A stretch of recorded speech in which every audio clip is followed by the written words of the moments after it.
Hi hello and video பார்க்குற எல்லாருக்கும் வணக்கம். காலையில் பார்த்தீங்கன்னா அவெஞ்சர்ஸ் டூம்ஸ்டேக்கான செகண்ட் ட்ரெய்லரை வந்து ரிலீஸ் பண்ணிட்டாங்க. ட்ரெய்லர் ஃபுல்லாகவே டூமுக்கான ஒரு பில்டப்பாகவே இருக்கு. அது உண்மையிலே ஒரு நல்ல விஷயம் தான். ஏன்னா நமக்கு டூம் யாருன்னே தெரியாது இல்லையா. ஆக்சுவலாக பார்த்தீங்கன்னா நமக்கு அவெஞ்சர்ஸ் டூம்ஸ்டேக்கு பதிலாக அவெஞ்சர்ஸ் கேங் டைனாசிட்டி அப்படிங்கிற படம் தான் வந்திருக்கணும். பட் சில சட்ட சிக்கல்னால கேங்குங்கிற கேரக்டரை மொத்தமாக அபாலிஷ் பண்ணிட்டு டாக்டர் டூமை மெயின் வில்லனா புஷ் பண்ண ஆரம்பிச்சிட்டாங்க. நீங்கள் டாக்டர் டூமை மெயின் வில்லனா புஷ் பண்ணுறதெல்லாம் ஓகே, பட் டாக்டர் டூம் யாரு தெரியாது. டாக்டர் டூம் என்ன பண்ண போறாரு தெரியாது. டாக்டர் டூம் எதுக்காக வராரு தெரியாது. இந்த டூம்ஸ்டே படத்துல என்ன நடக்குதுனாவது தெரியுமா? சத்தியமா தெரியாது. அட போங்க, படமே வேணாம் அப்படிங்கிற ஒரு மைண்ட் செட் வந்துடக்கூடாது இல்லையா. அதனாலேயே இந்த ஒரு டூம்ஸ்டே மூவில டாக்டர் டூமோட ஆரிஜினை கொஞ்சம் பெருசா டீடைலா சொல்லதான் போறாங்க. அது சம்பந்தப்பட்ட ஒரு சில சீக்வன்ஸ் எல்லாம் இந்த ஒரு நியூ ட்ரெய்லர்ல இணைச்சு விட்டுருக்காங்க. அப்படி என்னெல்லாம் சொல்லியிருக்காங்க அப்படிங்கறத இன்ச் பை இன்ச் டீடைலா பாத்துருமா? சோ டைம் வேஸ்ட் பண்ணதெல்லாம் போதும், ஸ்ட்ரைட்டா வீடியோவை ஸ்டார்ட் பண்ணிடலாம்.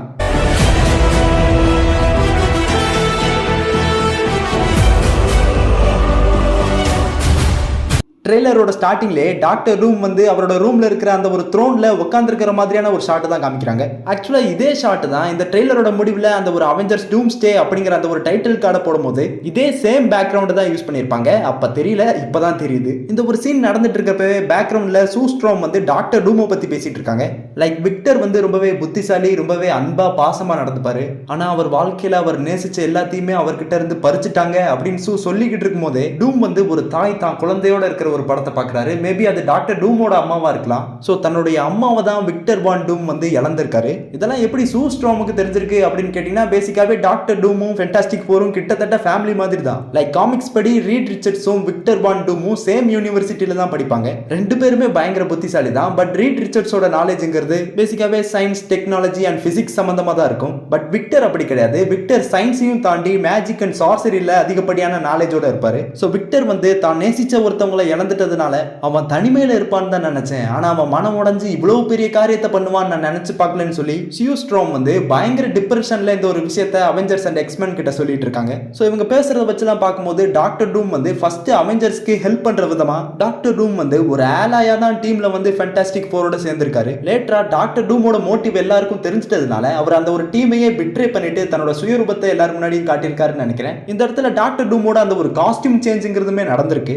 லைக் ஸ்டார்டிங்ல டாக்டர் டூம் வந்து நல்லவனா நடிச்சிட்டு இருக்கிறப்ப அந்த ஒரு D23 ஈவென்ட்ல காமிச்ச அந்த ஒரு சூட்டை தான் யூஸ் பண்ணிட்டு இருந்திருக்காரு. பட் லேட்டரா எல்லாருக்கும் துரோகம் பண்ணிட்டு தன்னுடைய ஃபுல் பவரை காட்டும் போது டாக்டர் டூமோட அந்த ஒரு ஒரிஜினல் காஸ்டியூம் வந்து ரிவீல் பண்றாங்க. இந்த ஒரு விஷயத்தை ட்ரெய்லர்ல நம்மளால ரொம்ப தெளிவா பார்க்க முடிஞ்சது. லைக் பழைய காஸ்டியூம்ல டாக்டர் டூமோட ஷோல்டர்ல ஒரே ஒரு பேட்ச் தான் இருக்கும். பட் அவர் தன்னுடைய புது சூட்ல இருக்கும்போது ரைட் சைடுல ஒரு ஸ்டார் ஷேப்ல ஒரு பேட்ச் வந்து ஆட் ஆயிருக்கிறத பார்க்க முடியுது. ஆக்சுவலா இதே ஸ்டார் சிம்பிள் தான் ட்ரெய்லரோட ஸ்டார்டிங்ல டாக்டர் டூம் அவர் ரூம்ல இருக்கும்போது அவர் முன்னாடி க்ளோ ஆயிட்டு இருக்கிற மாதிரி காமிச்சிட்டு இருப்பாங்க. ஆக்சுவலா இதே சிம்பிள் ஸ்கார்லெட் விட்ச் யூஸ் பண்ண அந்த ஒரு டார்க் ஹோல்ட் புக்லயுமே இருக்கிறத நம்மளால பார்க்க முடியும். பேசிக்காவே இந்த ஒரு சிம்பிளை ஒரு ரிச்சுவல் மார்க்னு சொல்லுவாங்க. இந்த ஒரு மார்க்கிங்க்கு மரணத்தை குறிக்கக்கூடிய ஒரு அர்த்தமும் இருக்கு. அண்ட் ஸ்கார்லெட் விட்சுமே இதே மாதிரியான ஒரு மார்க்கிங்கை யூஸ் பண்ணி ஒரு ரிச்சுவலை நடத்துறது மூலமா தான் அவங்களால ட்ரீம் வாக்கிங்கை பண்ண முடிஞ்சது. ட்ரீம் வாக்கிங்னா என்னன்னா, தன்னோட யூனிவர்ஸை தாண்டி வேற ஒரு யூனிவர்ஸ்ல இருக்கிற தன்னோட வேரியண்டோட மைண்டை பொசஸ் பண்ணி அவங்கள கண்ட்ரோல் பண்ண முடியும். சோ இந்த ஒரு ஃபார்பிடன் ட்ரீம் வாக்கிங்கை டாக்டர் ஸ்ட்ரேஞ்ச் யூஸ் பண்ணதுனால தான் டாக்டர் ஸ்ட்ரேஞ்ச் வந்து தன்னை அறியாமையே ஒரு இன்கர்ஷன் ஈவென்ட்டை உருவாக்கி விட்டாரு. சோ இந்த இன்கர்ஷன் ஈவென்ட்டை கட்டுப்படுத்துறதுக்காக தான் மல்டிவர்ஸ் ஆஃப் மேட்னஸ் மூவியோட போஸ்ட் கிரெடிட் சீன்ல கிளியா வந்து டாக்டர் ஸ்ட்ரேஞ்சை கூட்டிட்டு போயிருப்பாங்க. பட் அதுக்கப்புறமா டாக்டர் ஸ்ட்ரேஞ்ச், கிளியா, ஸ்கார்லெட் விட்ச் இவங்க மூணு பேருக்குமே என்ன ஆச்சுங்கிறத எங்கேயுமே ரிவீல் பண்ணிருக்க மாட்டாங்க. பட் இவங்களை டைரக்டா அவெஞ்சர்ஸ் டூம்ஸ்டே மூவியோட கனெக்ட் பண்றதுக்கான வாய்ப்புகள் நிறையவே இருக்கு. ஏன்னா இப்பதான் ரீசெண்டா டாக்டர் டூம் கீழே வேலை செய்ய போற அந்த டூம் பிச்சஸோட ஃபர்ஸ்ட் லுக்கை வந்து ரிவீல் பண்ணிருந்தாங்க. சோ இந்த டூம் பிச்சஸோட லுக்ஸ் வந்து டாக்டர் ஸ்ட்ரேஞ்ச், ஸ்கார்லெட் விட்ச், கிளியாவோட லுக்ஸோட ஒத்து போறதுனால மேபி இவங்க எல்லாருமே டாக்டர் டூமோட அலைஸா காமிக்கப்படலாம். அதுக்கேத்த மாதிரி தான் டாக்டர் டூமோட சூட்ல இருக்கிற சிம்பிள்ஸ் எல்லாமே டார்க் ஹோல்டோட சிம்பிள்ஸை கனெக்ட் பண்ணுது. சோ டாக்டர் டூம் டார்க் ஹோல்ட் மேஜிக் யூஸ் பண்றதுக்கான வாய்ப்புகள் நிறையவே இருக்கு. காமிக்ஸ்லயுமே பலமுறை டாக்டர் டூம் வந்து இந்த டார்க் ஹோல்ட் புக்கோட டார்க் மேஜிக்கை யூஸ் பண்ணிருக்கிற காரணத்தினால மேபி இது நடக்கலாம். அண்ட் இந்த டூம் விச்சஸோட சேர்ந்து அந்த ஒரு லேடி டூம் விச்சோட ஃபர்ஸ்ட் லுக்கையும் ரிவீல் பண்ணிருந்தாங்க. கிடைச்சிருக்கிற லீக் படி இந்த ஒரு லுக்ல சில்வி வரப்போறதா தான் தெரியுது.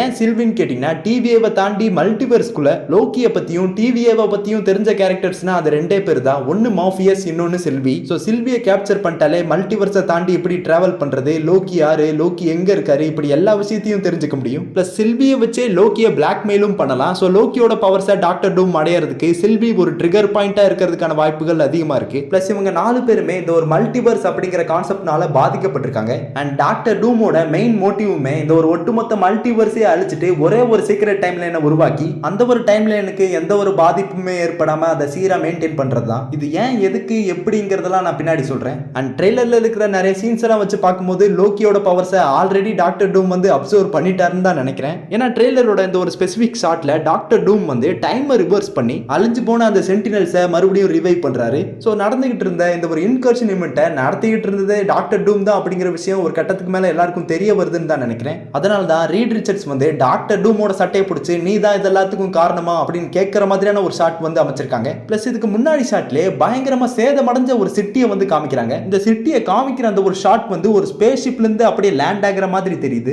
ஸோ ட்ரெய்லர்ல டாக்டர் டூம் வந்து ஒரு ஷிப்போட கண்ணாடியை உடைச்சுக்கிட்டு சூப்பர் ஹீரோ லேண்டிங் பண்ற அந்த ஒரு ஷிப்போட வியூல இருந்து தான் இந்த ஒரு சிட்டியை காட்டுறாங்கன்னு நினைக்கிறேன். ஆக்சுவலா இந்த டூம்ஸ்டே மூவில இருந்து பிஹைண்ட் த ஃபுட்டேஜா ஒரு இமேஜ் ரிலீஸ் பண்ணியிருந்தாங்க. அதுல இந்த ஒரு ஷிப்ல நம்ம திங்கு, ஃபால்கன், யூஎஸ் ஏஜென்ட் இவங்க எல்லாருமே இருக்கிற மாதிரி காமிச்சிருந்தாங்க. இவங்க எல்லாருக்கும் உண்மை தெரிஞ்ச உடனே ஸ்டீவ் ராஜர்ஸ் மியோல்னியர் எடுத்து டாக்டர் டூம் மேல அடிக்கிறாருன்னு நினைக்கிறேன். ஏன்னா டாக்டர் டூம் அந்த ஷிப்பை உடைச்சுக்கிட்டு வெளியே வரும்போது பக்கத்துல மியோல்னியர் மாதிரி ஏதோ ஒன்று சின்னதா பறந்து வருது. அவ்வளவு பெரிய அடி வாங்கியும் தலைவன் மாசா சூப்பர் ஹீரோ லேண்டிங் பண்றப்பல. ஸோ இந்த இடத்துல டேமேஜ் ஆகி இருக்கிற அந்த ஒரு சிட்டி வந்து டோபி மெக்வேர் ஸ்பைடர்மேனோட சிட்டியா இருக்கலாம்னு சொல்றாங்க. பட் அதுக்கு வாய்ப்பு இல்லை. ஏன்னா ட்ரெய்லரோட ஒரு ஷாட்ல சைக்ளாப்ஸ்க்கு பின்னாடி அந்த சென்டினல்ஸ் அட்டாக் பண்றத பார்க்க முடியுது. ஸோ இந்த சிட்டில ஏற்பட்டிருக்கிற அந்த ஒரு அழிவு சென்டினல்ஸால ஏற்பட்டதா தான் இருக்கணும். இருந்து இந்த ஒரு சந்தேகம் வர்றதுக்கான காரணமே எக்ஸ்மேன் யூனிவர்ஸ்க்கும் டோபி மெக்வேர் ஸ்பைடர்மேன் யூனிவர்ஸ்க்கும் இடையில இன்கர்ஷன் ஈவெண்ட்ங்கிறது நடந்துட்டு இருக்கு. இதை தடுக்கிறதுக்காக எக்ஸ்மேன் வந்து டோபி ஸ்பைடர்மேனோட யூனிவர்ஸையே அழிக்க முடிவு பண்ணிட்டாங்க. ஸோ எக்ஸ்மேன் வந்து வுல்வரின் அண்ட் டெட்பூல் தான் டோபி ஸ்பைடர்மேனோட யூனிவர்ஸை அழிக்க அனுப்பி வச்சிருக்காங்க. ஏன்னா இருக்கிற மியூட்டன்ஸ்லயே வுல்வரின் அண்ட் டெட்பூலுக்கு தான் மல்டிவர்ஸை பத்தியும் டிவிஏவை பத்தின நாலேஜும் இருக்கு. அண்ட் நடந்த காமிக்கான அப்பவே டெட்பூல் இந்த ஒரு மூவில இருக்க போறத ரிவீல் பண்ணிட்டாங்க.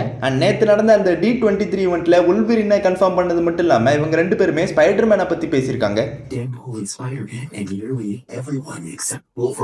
பிளஸ் ஸ்பைடர்மேன் பிராண்ட் நியூ டேவோட போஸ்ட் கிரெடிட் சீன்லயுமே ஸ்பேஸ்ல ஒரு ஸ்பைடர்மேன் இருக்கிறதா காமிச்சிருப்பாங்க. ஸோ கிடைச்சிருக்கிற லீக் படி டோபி ஸ்பைடர்மேன் இந்த ஒரு படத்துல வரப்போறதே கிட்டத்தட்ட கன்ஃபார்ம். அண்ட் நடந்த ஃபைட்ல வுல்வரின் அண்ட் டோபி ஸ்பைடர்மேன் ரெண்டு பேருமே இந்த ஒரு பிளாஸ்ட்ல இறந்து போயிருவாங்களாம். பட் டெட்பூல் வந்து இந்த ஒரு பிளாஸ்ட்ல இருந்து எஸ்கேப் ஆயிருவாராம். அதை கன்ஃபார்ம் பண்ற விதமா ரயன் ரெனால்ட்ஸ் வந்து நடந்த காமிகான் ஈவெண்ட்ல அந்த ஒரு டேமேஜான சூட், அந்த ஒரு கிரே கலர் டெட்பூல் சூட்டை போட்டு வந்திருப்பாரு இல்லையா. ஸோ இது எல்லாமே அந்த ஒரு ஃபர்ஸ்ட் ட்ரெய்லர்ல நம்ம பார்த்த அந்த ஒரு பிளாஸ்ட் தான் மென்ஷன் பண்ற மாதிரி இருக்கு. ஸோ இந்த சீன்ல நடந்துட்டு இருக்கப்பவே டாக்டர் டூம் வந்து தோர் அசால்ட்டா அடிச்சு போட்டு ஸ்ட்ரோம் பிரேக்கரை பறக்க விட்டுருவாரு. ஆக்சுவலா ஸ்ட்ரோம் பிரேக்கரை தூக்குறதுக்கு ஒர்த்தினஸ் எல்லாம் தேவையே இல்ல. ஸ்ட்ராங்கா இருக்கிற யார் வேணாலும் ஸ்ட்ரோம் பிரேக்கரை தூக்கி போடலாம். அப்படி பார்க்கும்போது இந்த ஒரு சீன்ல டாக்டர் டூம் வந்து பயங்கர ஸ்ட்ராங்கா இருக்காரு. அந்த இந்த ஒரு சீக்வன்ஸ் அப்ப டாக்டர் டூமோட வாய்ஸ் ஓவர் கேக்குது. All of you have lived, stolen lives, but now you must give them back. இந்த இடத்துல அவர் சொல்ல வர்றது என்னன்னா, இங்க இருக்கிற எல்லாருமே திருட்டுத்தனமா பறிக்கப்பட்ட ஒரு வாழ்க்கையை தான் வாழ்ந்துட்டு இருக்கீங்க. அந்த வாழ்க்கையை திருப்பி எடுக்கத்தான் நான் வந்திருக்கேங்கிற மாதிரி டாக்டர் டூம் சொல்றாரு. இந்த ஒரு டைலாக சொல்லிட்டு இருக்கும் போதே ஃப்ரேம்ல எல்லா சூப்பர் ஹீரோஸும் தான் குழந்தைகளோட இருக்கிற அந்த ஒரு ஷாட்டை காமிப்பாங்க. ஸோ இதன் மூலமாவே டாக்டர் டூமோட மோட்டிவ் என்ன அப்படிங்கிறது நமக்கு தெரிய வருது. என்னன்னா மல்டிவர்ஸ் அப்படிங்கிற அந்த ஒரு கான்செப்டே டெத்தை ஏமாத்துற ஒரு வேலை தான். ஏன் அப்படி சொல்றேன்னு கேட்டீங்கன்னா, இப்போ மல்டிவர்ஸோட ஒரு டைம்லைன்ல ஒரு கேரக்டர் எல்லாத்தையுமே இழந்து கிட்டத்தட்ட சாகும் தருவாயில இருந்தாருன்னா, அதே கேரக்டர் வேற ஒரு யூனிவர்ஸ்ல எந்த ஒரு பிரச்சனையுமே இல்லாம ஜாலியா வாழ்ந்துட்டு இருப்பாரு. லைக் ஒரு எக்ஸாம்பிளுக்கு சொல்றேன், நம்ம எர்த் 616 ஓட டைம்லைன் படி தானோஸ் போட்ட ஸ்னாப் அப்பவே யூனிவர்ஸ்ல இருந்த பாதி உயிர்கள் இறந்து போயிருக்கணும். பட் அவெஞ்சர்ஸ் என்ன பண்ணாங்க, வேற ஒரு டைம்லைன்ல இருந்து இன்ஃபினிட்டி ஸ்டோன்ஸ் எல்லாம் கொண்டு வந்து இறந்து போன அத்தனை பேரையுமே திரும்ப உயிரோட கொண்டு வந்தது மட்டும் இல்லாம வேற ஒரு டைம்லைன்ல சேர்ந்த தானோஸ் அண்ட் சிட்டோரி படையவே ஒட்டுமொத்தமா அழிச்சிருப்பாங்க. அண்ட் ஸ்டீவ் ராஜர்ஸ் வந்து கால விதிகளை மீறி வேற ஒரு யூனிவர்ஸ்ல குழந்தை பெற்று வாழ்ந்துட்டு இருக்காரு. ஒரிஜினல் டைம்லைன் படி அந்த ஒரு குழந்தை பிறந்திருக்கவே கூடாது. அண்ட் இதே மாதிரி தான் தோரோட மகளுமே தோர் லவ் அண்ட் தண்டர் மூவிலே இறந்திருப்பா. பட் எட்டர்னிட்டியோட உதவியால அவளை திரும்பவும் உயிரோட கொண்டு வந்திருப்பாங்க. இதே மாதிரி தான் பிராங்க்லின் ரிச்சர்ட்ஸுமே இறந்து போன தான் அம்மாவை திரும்ப உயிரோட கொண்டு வந்திருப்பான். ஸோ இந்த இடத்துல டாக்டர் டூம் வந்து பிராங்க்லின் ரிச்சர்ட்ஸை பார்க்க போனதுக்கான காரணமுமே தான் குழந்தையா இருந்தப்ப தான் நேசிச்ச ஒருத்தவங்க இறந்தாங்க, அவங்களை என்னால திருப்பி உயிரோட கொண்டு வர முடியல. பட் நீ குழந்தையா இருந்துமே உன்னோட அம்மாவை திரும்பி உயிரோட கொண்டு வந்துட்டியே அப்படிங்கிற அந்த ஒரு ஏக்கத்துல தான் டாக்டர் டூம் வந்து பிராங்க்லின் ரிச்சர்ட்ஸை பார்த்துட்டு இருந்திருப்பாருன்னு நினைக்கிறேன். ஈவன் டெட்பூல் கூட தான் யூனிவர்ஸ்ல லோகன் இறந்ததுக்கு அப்புறமாவும் வேற ஒரு யூனிவர்ஸ்ல இருந்து வுல்வரினை தான் யூனிவர்ஸ்க்கு கொண்டு வந்திருப்பாரு இல்லையா. இந்த மாதிரி இருக்கிற எல்லாருமே மல்டிவர்ஸ் கான்செப்டை வச்சு டெத்தை ஏமாத்திட்டு இருக்காங்க. ஆக்சுவலா டாக்டர் டூம் நினைச்சா தான் இழந்தவங்களை வேற ஒரு டைம்லைன்ல இருந்து அசால்ட்டா உயிரோட கொண்டு வந்துட முடியும். பட் அப்படி பண்றது சரியான்னு கேட்டா கண்டிப்பா கிடையாது. ஆனா மல்டிவர்ஸ் கான்செப்ட்ல எல்லாருமே அதைத்தான் வரிசையா பண்ணிட்டு இருக்காங்க. சோ இந்த இடத்துல என் தலைமை டாக்டர் டூம் வந்து டெத்தை ரெப்ரசென்ட் பண்றாரு.